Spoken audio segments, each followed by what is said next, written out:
Oke, kali ini kita akan melanjutkan teori mengenai Robert M. Gaffney. Dan kali ini pun juga di sini kita akan mempelajari sistematika 5 jenis belajar menurut Robert M. Gaffney serta kelebihan dan kekurangan dari teorinya tersebut. Bagaimana videonya? Ini dia. Adapun sistematika 5 jenis belajar menurut Robert M. Gaffney, yaitu yang pertama, informasi verbal. Informasi verbal merupakan pengetahuan yang dimiliki seseorang dan dapat diungkapkan dalam bentuk bahasa, lisan, dan tertulis. Pengetahuan tersebut diperoleh dari sumber yang juga menggunakan bahasa, lisan, maupun tertulis. Informasi verbal meliputi cap verbal dan data atau fakta. Yang dimaksud dengan cap verbal yaitu kata yang dimiliki seseorang untuk menunjuk pada objek-objek yang dihadapi, misalnya kursi. Sedangkan yang dimaksud data atau fakta adalah kenyataan yang diketahui, misalnya ibu kota negara Indonesia adalah Jakarta. Yang kedua, kemahiran intelektual.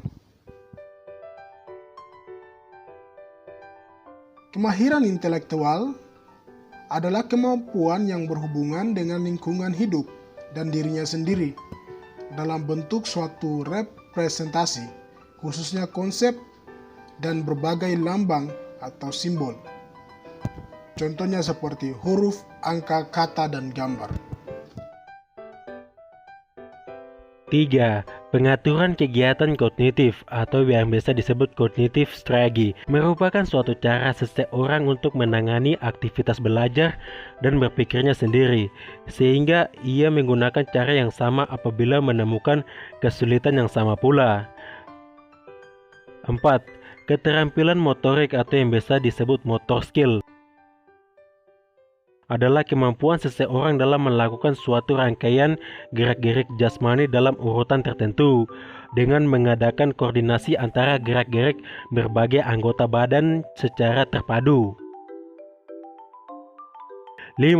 Sikap attitude merupakan kemampuan seseorang yang sangat berperan sekali dalam mengambil tindakan, apakah baik atau buruk bagi dirinya sendiri. Selain itu, teori Gaffney ini ternyata juga memiliki kelebihan dan kekurangan. Nah, untuk kelebihannya yang pertama itu mendorong guru untuk merencanakan pembelajaran. Yang kedua, memperoleh kemampuan yang membutuhkan praktek dan kebiasaan.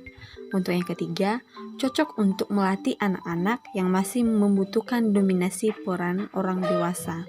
Yang keempat, dapat dikendalikan melalui cara mengganti stimulasi alami dengan stimulasi yang tepat untuk mendapatkan pengulangan respon yang diinginkan, sementara individu tidak menyadari bahwa ia dikendalikan oleh stimulasi yang berasal dari luar dirinya. Untuk yang terakhir, desain pembelajaran mencakup keseluruhan proses analisis kebutuhan dan tujuan pembelajaran serta pengembangan sistem penyajian dalam mencapai tujuannya.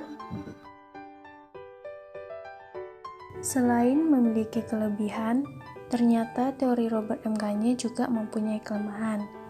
Kelemahan yang pertama, pembelajaran hanya berpusat pada guru atau teacher-centered learning, di mana guru itu selalu bersifat otoriter.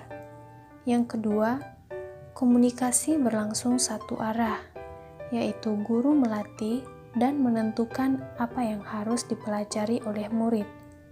Yang ketiga, hanya berorientasi pada hasil yang diamati dan diukur. Yang keempat, murid hanya mendengarkan dengan tertib penjelasan guru dan menghafalkan apa yang didengar dan dipandang sebagai cara belajar yang efektif.